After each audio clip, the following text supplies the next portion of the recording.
আচ্ছা, এটা কে বলবে? এটা কিন্তু খুব ইম্পর্টেন্ট, খুবই ইম্পর্টেন্ট। সহজ আর কি, খুবই সহজ। করেন।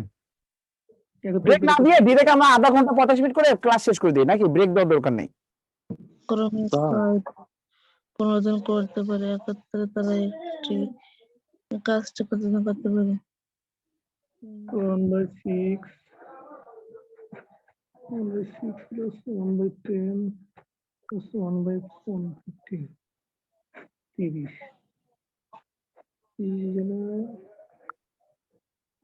5 3 2 10 30 1/3 অপু দীপু লিপু একটি কাজ 6 10 15 দিন করতে পারে।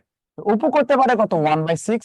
আর দীপু করতে পারে কত? 1/10। এটা কত? তাহলে এরা কি একত্রে একদিনের কাজে অংশ নেয়? এগুলো একের থেকে 6, একটা সংখ্যা 6 দিয়েও ভাগ যায়, 10 দিয়ে ভাগে, 15 দিয়ে ভাগে, মানে কি 6 10 15 লসও কত বলেন তো? লসও কত? 30। 30 বলবেন। তাহলে এখানে 5 6 30, 5, এটা কত? 3, এটা কত হবে? 2। তাহলে দেখেন এটা কত? 10 বাই কত? 30 সমান সমান কত? 1/3 সমান সমান কত? 1/3 মানে কত? 3 দিন লাগে, তাই না? আর তাও 3 দিন, 3 দিন বা 3 ঘন্টা একই। 1/3 দেখলি বলা যায় 3 হবে। ক্লিয়ার? জি স্যার। স্যার আপনি যেভাবে অঙ্ক করাইতেছেন এটা সারা রাত করা যায় স্যার, কোনো ব্রেকের দরকার হয় না স্যার। আচ্ছা, ঠিক আছে, থ্যাংক ইউ ভেরি মাচ মনিক ভাই, থ্যাংক ইউ ভেরি মাচ।